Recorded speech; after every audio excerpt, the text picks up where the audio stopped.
I love the collaborative nature of TV. I love the collaborative nature of writing it and creating it. You surround yourself with really smart, talented people who are enthusiastic about the work at hand. Yeah. And there's nothing better. With writing, it typically it can be more of a lonely endeavor. But then I hear about movie guys or TV guys who are, I wrote every episode. And I'm like, you're robbing yourself, man. There's a lot of joy in Working. the team, Yeah. I don't know, there's probably very few ideas in the actual both games that are truly my own. I feel that way too, actually. When you get to a point where you forget whose idea is whose, that's when to me, that's when it's really going well. You forget to take credit. You're like, whose idea was that? I don't even remember. It was somebody's, and it was a damn good one.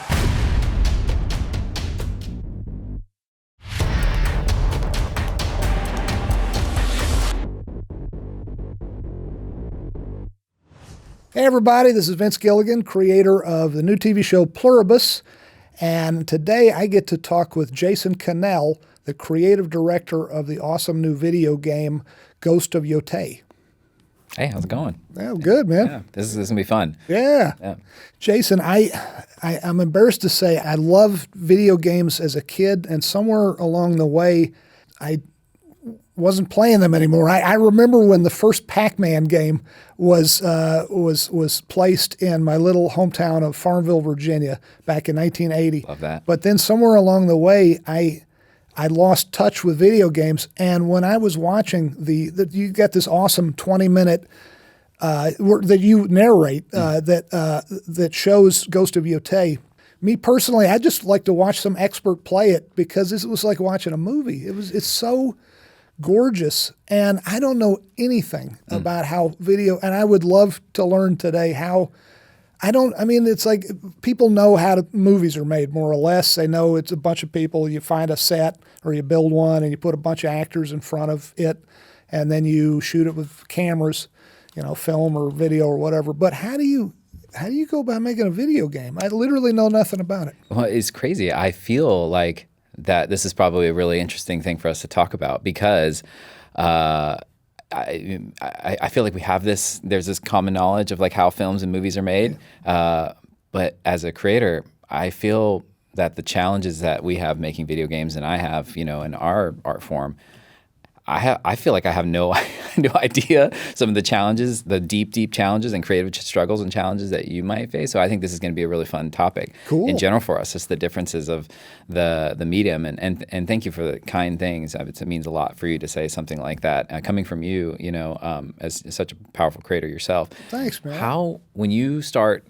creating a character, and I'm sure that you've probably been asked this about Breaking Bad specifically, but I don't mean for just Breaking Bad, but in general, you got Pluribus. Yeah. What is your process for sort of thinking about a character? I'm curious how much of it overlaps with the way we maybe do things in the video game world. Maybe in other words, is it world first or character first? Yeah. With me, one of the fun things about this job is every show, every project can be a little bit different. And another thing I love about it, there's no one way to do it. But typically for me, if I when pressed, I would say I'm typically character first. Like with Pluribus, I came up with an idea essentially for a character. It was originally a male protagonist because that's typically my default because I'm a guy, I guess. I had this idea for a guy who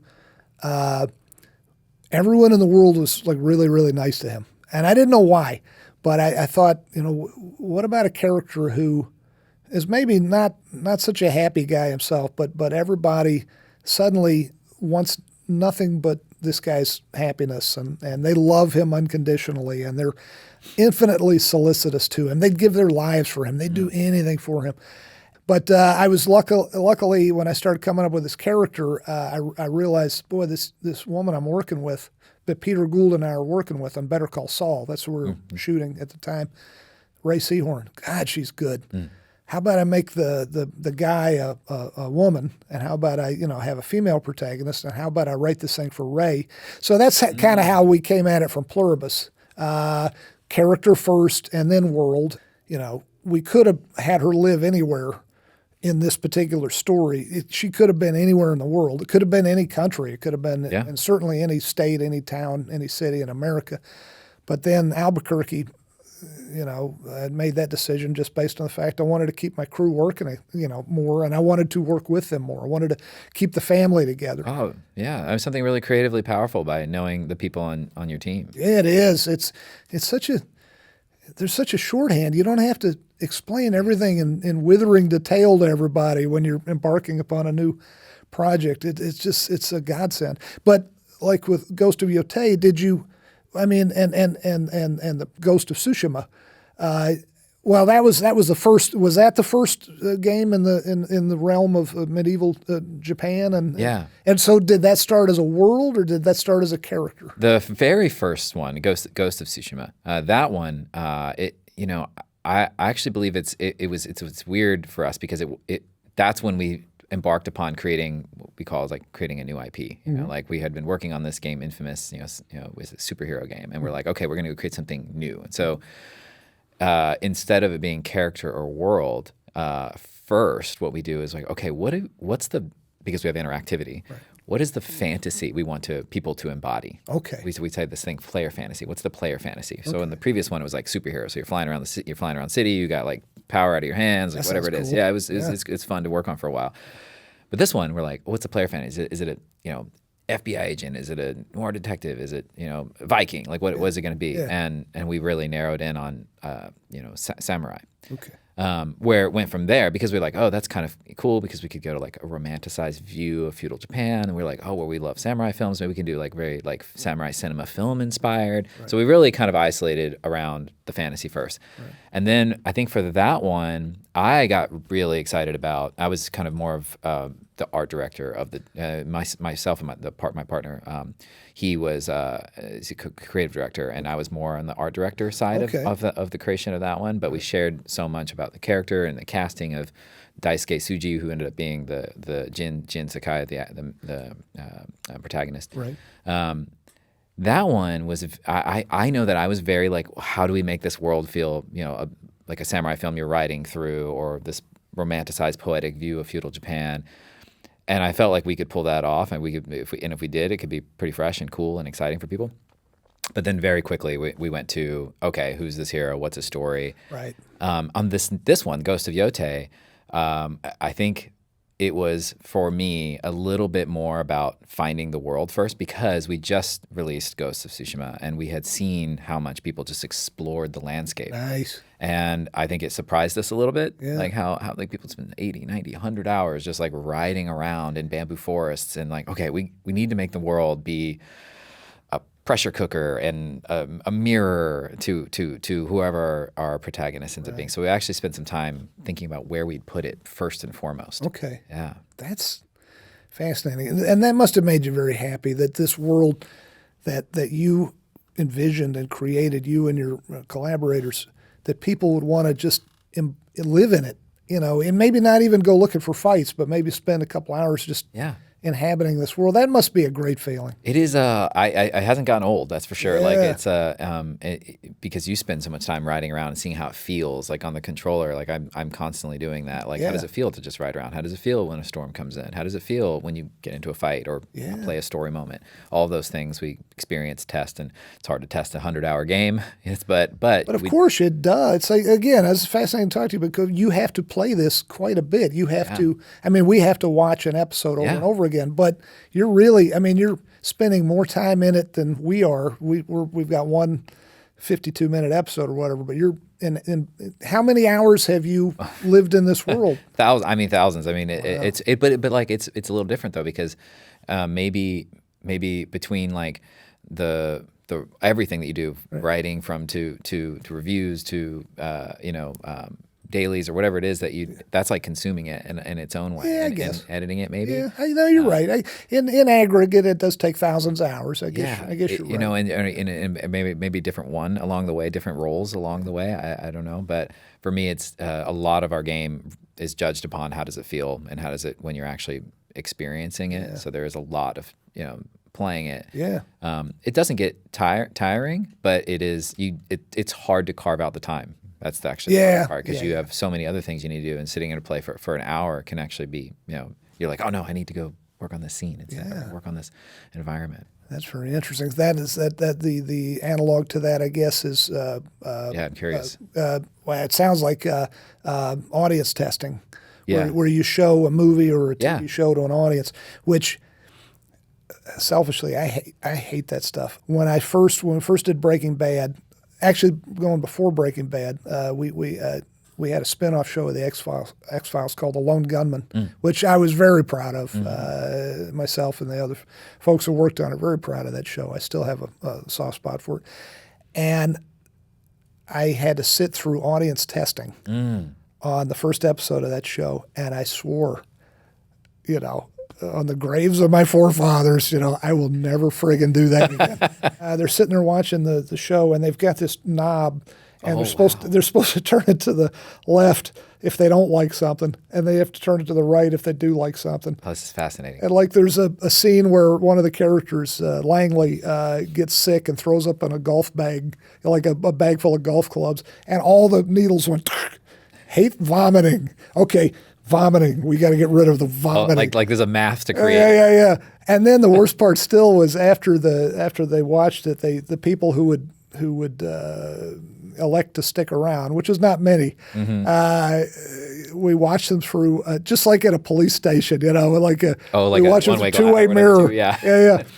And there, you could kind of see him looking at the glass and sticking it to us, did you think the show was funny? Well, it's no Will and Grace, I can tell you that. So it was. So I got off on a tangent, but when Breaking Bad came along, I said, if you guys are going to test this, don't tell me about it. Just I wanted the tree that fell in the forest. I don't want to know anything about it. Apparently, they did test it. They never even told me the results. But it sounds like the testing, it sounds like this is a much more palatable scenario. Is that what you call beta testing when folks are, or is that? We do a whole bunch of different types, Kevin. Okay. We do, so every 6 weeks, we test our game. We have a build. It goes to a lab for many years, and they play early builds. They pay, more, this is going to have more story, so we're going to fast track them on story, so we get more story on this test. And this one's not going to be story at all. We're only going to focus the open world and the combat, and so it's more of a mechanical sort of game design test. Yeah, we every 6 weeks, and it's the glass, and you're in there, and they're all playing, and these are strangers to you. Yeah, these are people we don't know any of them, and they've all signed NDAs. They've all signed NDAs, and it's funny you said the dial. That's fun. So interesting, because we've had discussions about like how can we make this even easier for people, because instead of writing big things about stuff, we're is there a way to just press a yes or no button when you like something, or I'm excited right now, or I'm whatever, grossed out. The positive thing, and I think this is a nice thing about Sony and the atmosphere they let Sucker Punch, which is the studio, work out. They don't force us to change anything. They just we can look at that data, and we do, and some people on our team are way more analytical, and they just want to go fix every single thing, and then some of us are maybe a little bit more looking at it a little bit differently, and asking hard questions about why do we think we see that data. But we're very vision-led, data-driven. I don't know. How can we use the data to help inform that we're actually making something good without compromising hard parts? Because somebody's not going to like something, and we still might have it. We're still probably going to go with it. Yeah. And if one outlier gamer says, I hate this one character, that's not going to carry as much weight as if 4 out of 20 people say, I don't know about this part. You look for patterns, right? You look for patterns. Yeah, if you have one person that really hates it, I don't know. Maybe that's okay. Maybe you've made something that's surprising, or maybe that you've made something that's a good point. Shocking a little bit. Now, if they hated it because they were deeply offended, you might want to maybe understand why, if that wasn't your goal. Maybe, but if they just don't like somebody's personality, but maybe other people do. Yeah. It's okay. Not every decision is going to be for everyone. Well, and you're looking for passion, aren't you? Yeah. I mean, hatred is a close second to love. The worst thing of all is meh. Yeah, that's the worst. Yeah, that's I the agree. worst. I 100%. Yeah, 100% agree. Have you had to I guess we all have to kill some darlings, as William Faulkner said. Sometimes you have to kill your darlings. Have you been in this situation? Do you look forward to these days when these strangers to you are playing your baby, and you're like, oh God, are you biting your fingernails, and have you had to cut something out that you personally loved that they were all like, whatever? Yeah, I mean, I certainly, going into those testing environments, I used to go in like really worried. Okay. Because you're going to get people that don't like it, that's your biggest worry, right? Like, always. What if they don't like it? Yeah. Now I'm like, I mean, I wouldn't say I don't care, but I see it so much as a positive because you're just getting information. There's no pressure to have to do anything. Yeah. And so it's just information. And so I do think it helps you if you're feeling like in my gut, if you're feeling like a feature in the game, we have this mechanic in the game that is it sort of switches back time. It's a narrative tool that so in this story. Oh, I saw that I was fascinated by it. I wanted to ask you about this. I'm glad you brought it up, where you press a certain button and your protagonist is in the present and post her father being murdered, but then you go back in time. That's really cool. Can you do that at every point in the game? Or? Well, so that's the thing, right? Like when we pitched it, and it was something I was very excited about. Ask anyone on our team, I was pretty excited about this because it's pretty novel. You don't see it very often that you can just flip, and like the PS5 is really powerful. We have an amazing art team, won some awards. Like they can make like if they can make it feel like she's from this adult, and it's like this sad jury world that like she's on this lone wolf quest, and then you press a button and suddenly she's like kind of feeling the warmth of her past, like what she's fighting for. To me, that is like, what a great narrative tool. Like you can, with a single button, like make you feel something that's on their own volition. So it started off as, let's do that. Yeah. As many places as we can, maybe everywhere. Like, can we do this as like a stake in the ground game feature? Yeah. And what we found with it after maybe say like a year of working on it and testing it and trying to understand how it can be a game mechanic and be a worthwhile feature, because you are doubling your art, right? Like because you have to everywhere. You have twice as long a game now. Yeah, twice as long a game. You have everywhere you go, and so while it's this amazing feature, it saddened me at the day that I had to kill that, to like say, okay, it can't to kill it being the whole thing. The whole thing and narrow it. But at the end, it was the right choice because it is a very powerful narrative tool. So you can really use it at her home where the events happened. And it's not like a mission start, we go and it does it for you. You can press it anytime, you can bit back and forth. So I think we made the right choice, but in the moment, I knew it was the right choice. I did, but the testing environment and listening to colleagues' sort of feelings about it, I knew it was the right thing to do, but it was definitely hard, and it's definitely in the final game. Yeah, it's perfectly fitting where it needs to be. I think that's what. Yeah, I could see how that'd be a tough moment. Like, oh man, but it's fancy. It can almost be like a gimmick if you do it over the whole thing without meat to it. Yeah, you know what it is? It's like salt on your French fries. There's nothing better than just the right amount of salt on your French fries, and then when you overdo it, you're like, these are too damn salty. Like in Pluribus, is there anything that maybe was hard to cut, or it's something you had to take out of it that maybe you were excited about beforehand?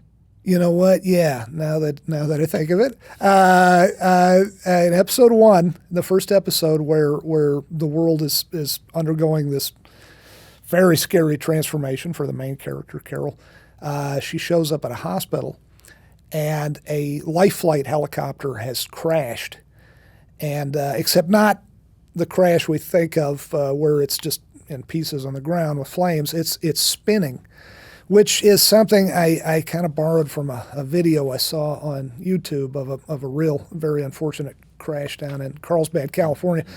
This was a helicopter that in our scene, it was a helicopter that had crashed upon landing and had gone over on its side, and the blades had come off, and the tail had come off, and the tail rotor had come off, and so all that's left is the engine spinning, the turbine engine spinning in one direction, and no anti-torque from the tail rotor to counteract it.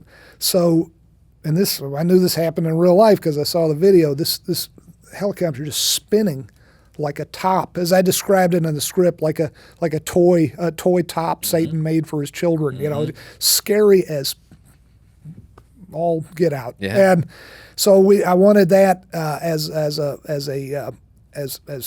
something as a sight to behold in this scene when our protagonist drives up to the hospital, and this thing and our Werner Hanline, our wonderful special effects, the head of our special effects department, he was up for it. And I said, how are you going to do this? Are you going to get a real fuselage of a helicopter and mount it on a motor, like a giant electric motor? And he was looking into that. So to buy this hull of this thing would have been like $500,000 or something like that, or 300,000 or something. So we're like, we don't have the money. This is just one moment and an already insanely big episode. And I was worried. I get the best crew there is. I got Werner and his guys, and then I got an outfit out of Montreal called Rodeo that does Aura and his team do our visual effects, do the created in the computer stuff. Yeah. And between the two of them, I knew it would look awesome, but I also thought it would be a time and money suck, the likes of which you got to marshal your forces, and you gotta protect your budget and more important still, your shooting time. Time is money, money's time. So Jason, what I can't imagine how satisfying it must be to create a video game, to create a world, to put it a different way, and have people love it all around the world, have people inhabit it for 100 hours or more. Where do you begin? Where does it begin when you making one of these? Yeah, like I think for Nate and I, who's also co-creative director on these games, right. It really does come from this love for old classical samurai films. Like Jimbo. Jimbo is the absolute best, which was for Ghost of Yotei was one of the core. Films that we looked at, he throws the stick in the air, it lands on the ground, and, sort of like... Which way I'm going to go? That's my fate, and you leave it to the stick, which is kind of amazing. Toshiro Mifune was, yes, I think, for my money, the greatest movie star of all time. I think you're probably right. It's recreating characters in the spirit of a character so powerful, such as that, has been sort of a joy to work on for a decade now. I feel like in the Ghost universe. Because you're creating a world from nothing, from scratch, and it's an interactive world, which is so different. A player is playing, is deciding what he or she wants to do.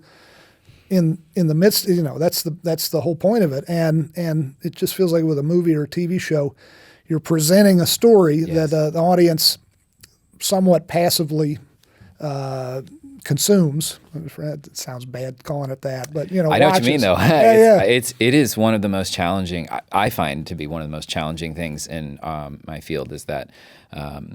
You have a perspective that you would like to provide, or in a character with a specific journey that you're trying to construct. Yet you are trying to allow all this freedom for somebody to get on a horse and go do almost anything else for 10 or 20 or 30 hours sometimes. The open world, that sense of exploration. So the trick is, it's like, how can we turn that open world in very bite-sized ways? Can we make it mirror the character's journey, or like provide an aspect of that character through a tiny little, like discover something about that character that's kind of interesting, or discover something about their past, or provide some perspective, because otherwise it's very hard to connect those two, like the ultimate freedom of interactivity, of going out in the open world, and a strong, narrative, 30-hour narrative journey. You can literally go anywhere you want, right? Within the confines of the world. Does the world? It has to have limits. It? How do you have it in your mind? How many miles across you can travel from one end to the other, and in any direction? Is there? What is it equal to in miles or kilometers or whatever? Yeah, it's when we first start. I think we first start with we talk about this thing called content density, which is just like how much of a drip do you want to have as you're moving through the space? Like if you get on your horse and you just decide to throw the stick in the air and go that way, how long are you going to be riding in that direction before you find something? Yeah. And then how fast is the horse? Are we going to make it unnaturalistically fast, or are we going to we're going to try to make it slower but feel fast with camera tricks so that we can control the amount of content? Because we're team size, we have to think about the amount of content we can make, and so there's all this stuff that comes into play. And then for Tsushima is a relatively small island compared to Hokkaido. Hokkaido's I don't even know. 50 times bigger. I have no idea how much bigger it is. I just know it's absolutely massive in comparison. In Tsushima, you could go over the entire island essentially. And for this one, we just don't have the resources or the capabilities to make something that big. Okay. So we had to really craft a story throughout it. And it's roughly the same size of our last game, which is because as we know that's a good game size for our team, and it's a good emotional journey. We can make that work. Right. But yeah, first we start with like the feel of the world, and then we start crafting the actual specific scale. Wow, and I read you started as a matte painter, or did you start with? Is your training? Did you go to school for like fine arts or painting or? Yeah, I was in school for mechanical engineering, like building things, race cars, engineering. I don't know. I was kind of fascinated by that, but I had always wanted to make video games because I played video games as a kid. My dad had an Atari. I played that. My grandmother had. Your dad had an Atari. Yeah, I had an Atari. Yeah. Well, I guess he gave it to me, but I was young. But so we played that together. Yeah. And my grandmother had, she got me a Nintendo and a Super Nintendo, but I had to keep it at her house because I think she secretly liked to play. Oh, okay. And so That's we cool. would play like Mario and stuff like that together. So for a long time, I've always wanted to make games. But when I was in school for engineering, and I got almost through. I think it was like halfway through college, and I was like, I want to make art. I want to make video games. Like I think that's an interesting path for me. So I switched, and I switched schools entirely. Went to a very small school in Alabama, northern Alabama, and I did a double major of computer science. So I took some of those engineering classes, and I did traditional painting, just like acrylic painting. Acrylic. Yeah. So, and I would never say I'm very good at that, but I got to learn all of the fundamentals of art, and it stuck with me for a very long time. And then when I got into luckily broke into the field that I'm in, I started that computer science background helped me with like shaders and lighting. Okay. Because lighting is very, it's very physical, or it's very physics-based, I should say.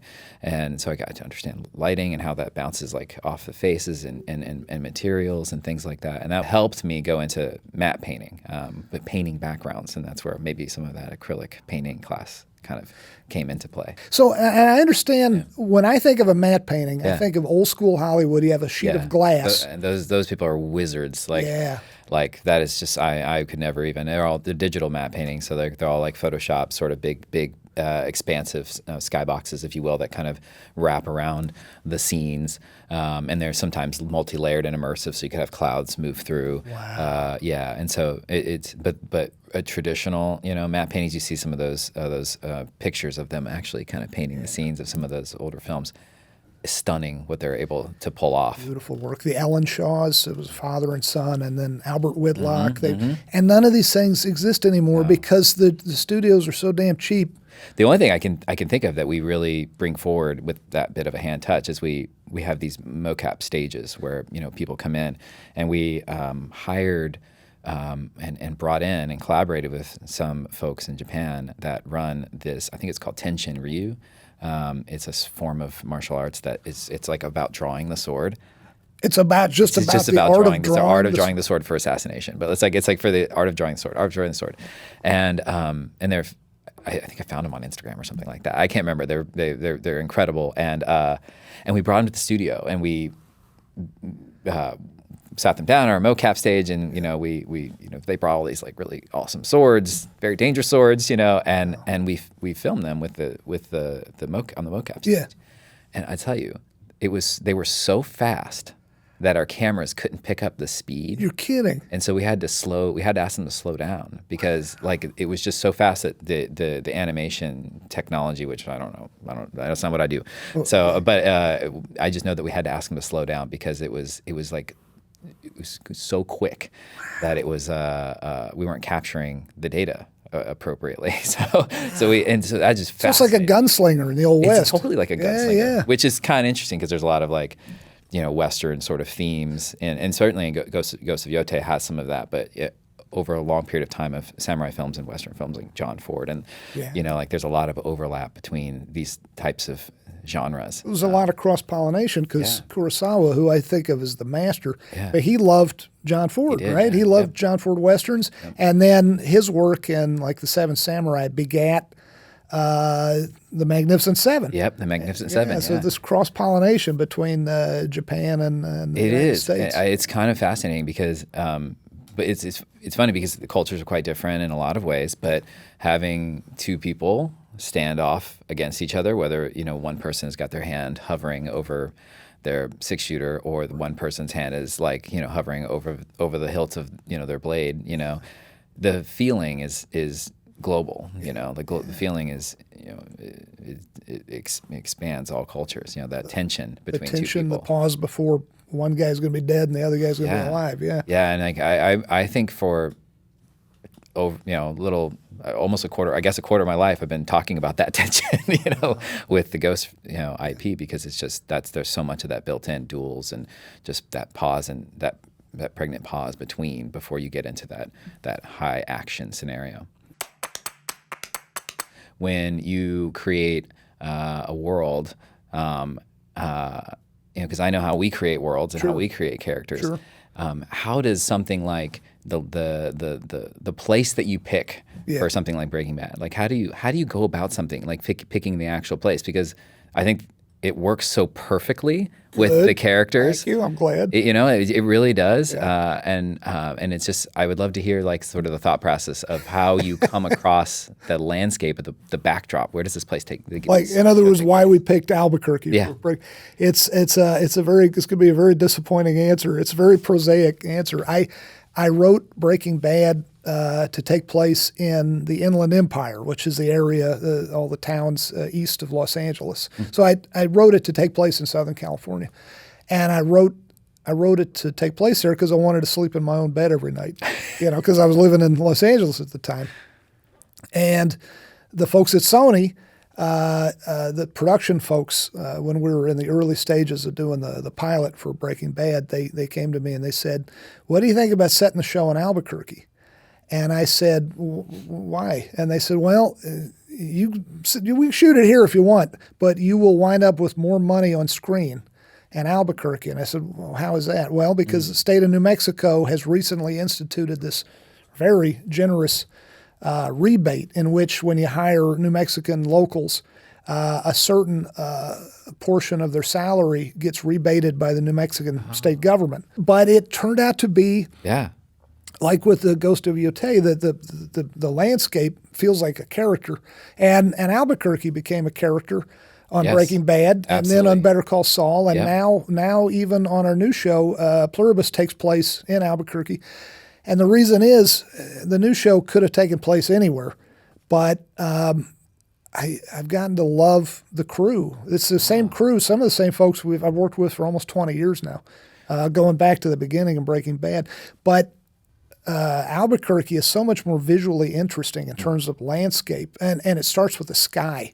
The sky in Southern California is, 8.5 days out of 10 throughout the year, it's just blank blue sky. There's not a cloud in it. And Albuquerque, for a big chunk of the year, particularly in the summer months where it's a little warmer, there's a lot of convective activity, a lot of these big, amazingly gorgeous cumulonimbus clouds. I think that's what they're called. And that's the landscape of John Ford, and it's if those not big skies, man. And then the beauty of the landscape, the different shades of the minerals in the soil, the reds and the sort of ochre. If that's a kind of stuff. I know exactly what you're saying. Yeah, and we were so lucky because I wasn't thinking of doing a contemporary Western, but that's kind of what Breaking Bad turned into because we looked around and we said, yeah, we're not going to play this as California. We're not going to change the the license plates or whatever. We're gonna play it for what it is, and we're going to embrace what it is. And it became a very important part of the show. Yeah. I have it kind of as they're going. It was like two questions that came up, or one thought, one question. The question though is you're talking about color. You're talking about sort of like the minerals in the soil and the big sky and all that. I found sort of the color palette of Breaking Bad and sort of that backdrop of Albuquerque just to be perfect for that particular show. Nice. Like, do you? And this is my naivety. I don't know. I don't understand the depths of your role. I can imagine every decision that's made goes through you. I can imagine that there's people on your team that do stuff. Oh God. Yeah. But like for like the color grading and things like that. Like do you work with somebody directly, or is that something that you have a ton of input in? And like how does that something like that go about? Because I found that the color grading on that show in particular had like this really it added to the sense of place. I'm so glad you feel that way. We had a wonderful, and we shot on film. Breaking Bad was the last time I got to shoot on film. We shot on Kodak 35 millimeter negative stock. There is a gorgeous look to it, and we had a wonderful director of photography named Michael Slovis, who's now a director, and we had the best color graders. We had these wonderful guys who were just brilliant at it. And you can do that job as a showrunner. You can do that job any way you want. You can just concentrate on the writer's room and work on story, or you can pick any particular thing that feels like it's in your wheelhouse, like editing or whatnot.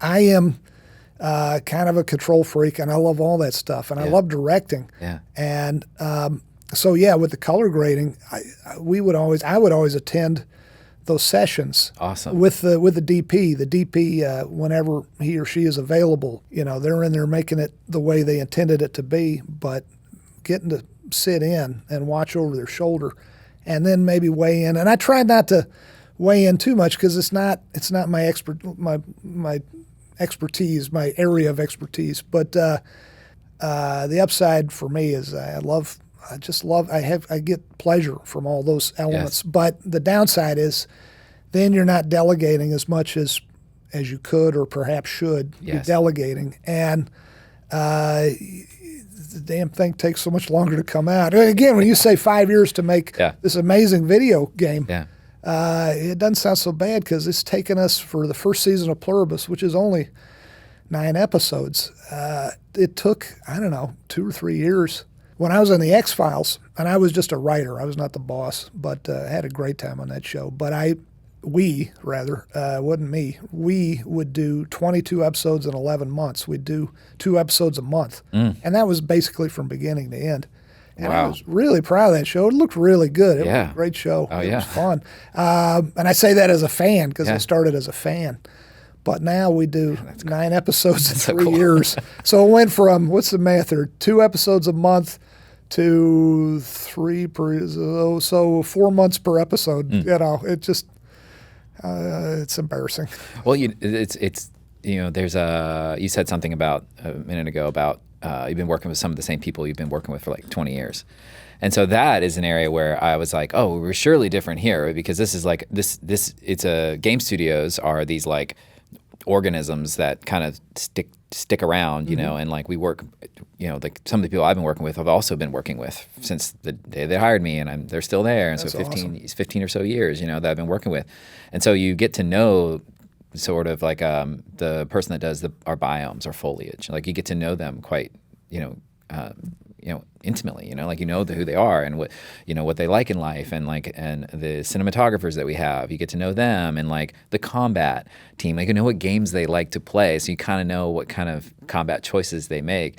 You get to know your writing lead, like there's I was thinking, I was like, oh, is this an area of difference? But it sounds like in your case especially there's actually some similarities because a lot of these these people that are running the show with you. That's again, exactly right. And again, you don't have to do it that way. I've seen from afar. I've watched, the movies of directors who seem to purposefully change up their crew and cast every movie. Yeah.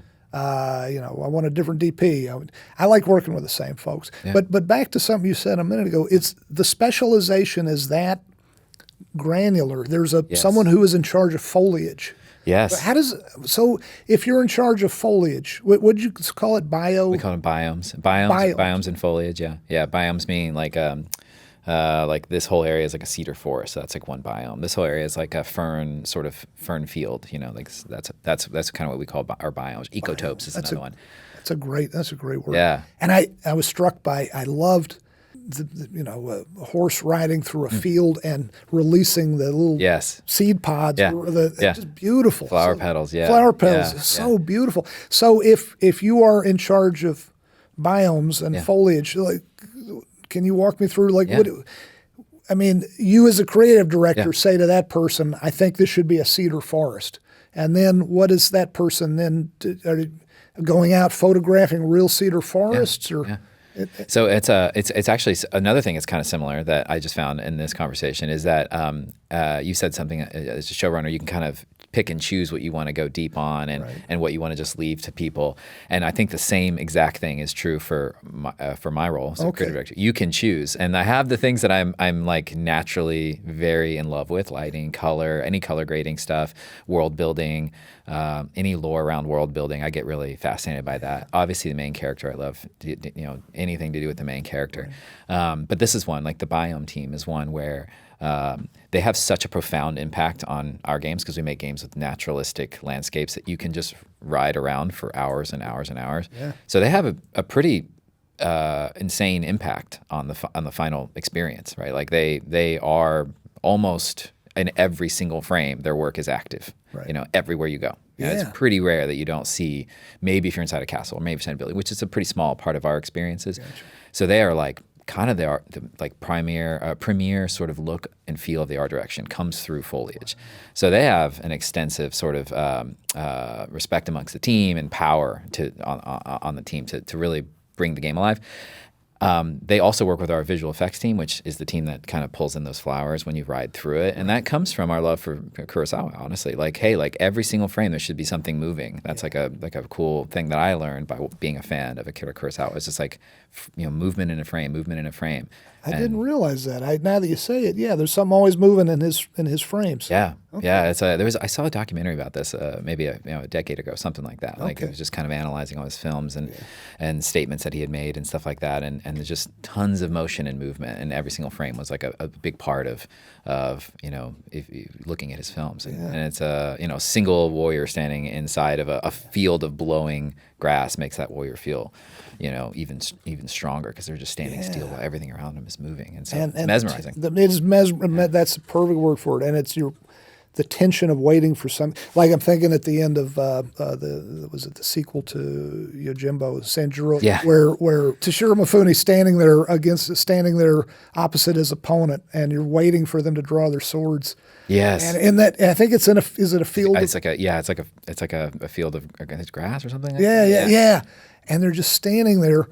The best part is the waiting. Yeah. And then when they draw their swords, it's over in a flash. It's just one cut. And speaking of that, and watching the again, like watching a movie. Yeah. The how do you approach the violence when during the various duels and whatnot? Yeah. Okay. Yeah. So with the violence for Ghost, it's something we actually talked about very early. Mm-hmm. We knew that we had to, because we did not make mature, rated things, before, but we knew that if we were going to hit people with 4-foot razor blades, like there's some expectations of violence, and that we were going to have to, tonally tackle this problem / opportunity. It's like core and center to the fantasy. Right, sure. So very early on, we talked about what's the level of violence we want to go with, because in video games, there are maybe some expectations that it's a video game, so because gamers like this stuff, maybe that there's just heads chopping all over the place. But I think we felt strongly that hey, that should happen. Yeah. Like in 13 Assassins is a film at the very end, he gets his head chopped off, but it's one time that happens. It's not throughout the whole film. Right. So saving those powerful, violent moments for very special occasions. Yeah.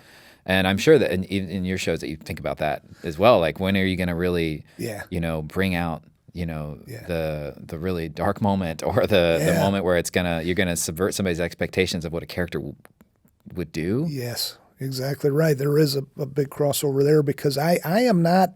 The older I get, the less so I become interested in seeing violence, which is I used to, when I was younger, I was more into the gory stuff in movies. And it looks to me like you do it very artfully, and it's not Thank you. cartoonish, and it as with the rest of the reality of the game, it's just it's beautifully executed, no pun intended. But it's like with Breaking Bad, we had a scene where Gustavo Fring, our main bad guy from the show, kills one of his henchmen with a box cutter. Yes. And I wasn't on the set when they shot it, but I was watching the daily. I wasn't watching the dailies. I usually skip watching dailies. I watch the director's cut, and when that moment happened, I don't like blood. I'm like such a weenie. I watched this thing and I felt kind of faint, and I was like, "You're the showrunner. This is a TV show. You know how they did it. It looks so real."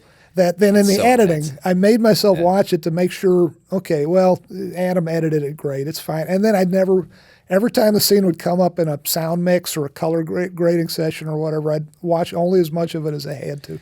Oh, Such a weenie. I feel like the violence topic is really interesting, and especially for, speaking to you, because I do feel like the characters that were built for, say, Breaking Bad, I feel like the violent moment, there's violence in that. There's some big ones, right? I do feel like that they're made to push forward the characters. They're not. It doesn't feel like they're just like, oh, let's just do some crazy thing for crazy thing's sake. It really does, and it sometimes makes you have strong reactions to those characters, and I think that's like instant classic, instant sort of like resonates, versus like.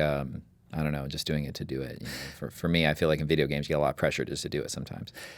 We probably, in both our businesses, we get a certain amount of pressure to have more nudity, have more violence, have more cursing, all that kind of stuff. And I'm open to any of those things, provided it's what you just said, provided they feel earned. Yeah. Show whatever violence you need to show, provided it moves the story forward, provided there's a point to it other than we're trying to get a certain audience. We're trying to attract a certain audience. And if violence, it seems to me it's on the table. It's legit if you show the consequences of it. Like I've gotten to the point, as I get older, the cartoony violence, and by that I mean it can look hyper real, surgically real, but it's like done for laughs or done for effect. To me, that's the stuff I have a hard time with. I would never want to be doing that stuff. But. Yeah, I'm not. I feel very similar in that way. So I got one more question. So I've when we're having this conversation, it's before your new show is going to air. So Pluribus is not. I haven't seen it yet. I don't know anything about it, but I've been seeing the teasers and some of the material that's gone out, and it's very it's like the mystery behind it. Like I've got me thinking, like, what is this going to be about? Lots of questions, and which I love. I like all these questions are popping into my brain. There's not a lot of answers yet, and that's fantastic. We've been very coy. Yeah, I quite like that. Is like a theme that you're playing with? Is like that mystery that's unraveling for people? Like, is that something that's like a part of your world building in the story? Or it's a good question. Theme. I always feel most comfortable going at it from a character point of view, and theme. I learned a long time ago. Theme was.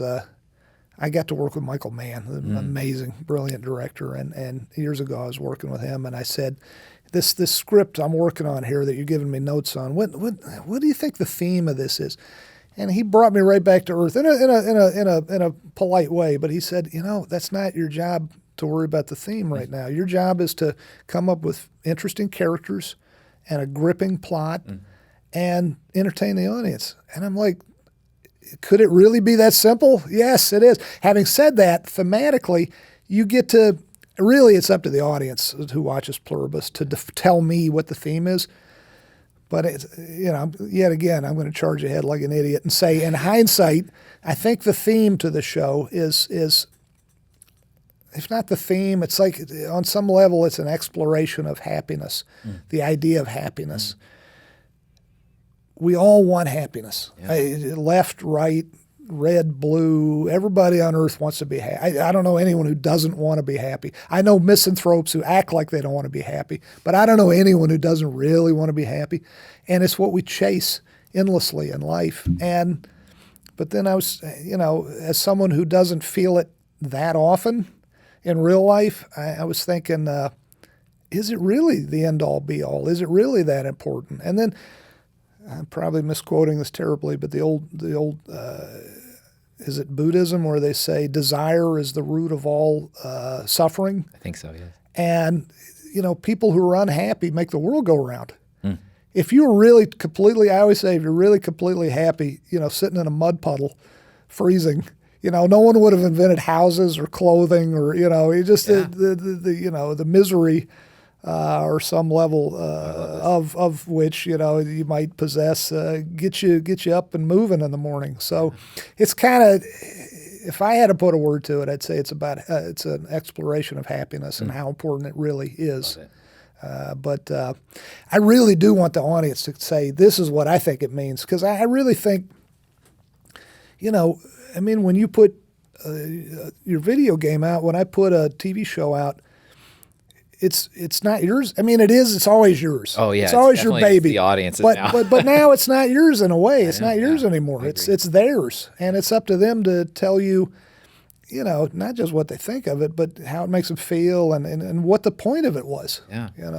So that's how I feel about it. Oh, that's great. I mean, I think that's a wonderful way of thinking about it when it comes to your works of art, like being, whether it's your new show or your older shows or our video games we're working on now or in the future, you craft these things and then you kind of give them away. Yeah, give away your baby. You have your baby and you dress it up in a bonnet and you put a fresh diaper on it and then you just toss it to the world. Yeah. Good luck. Yeah, good luck, kid. Yeah.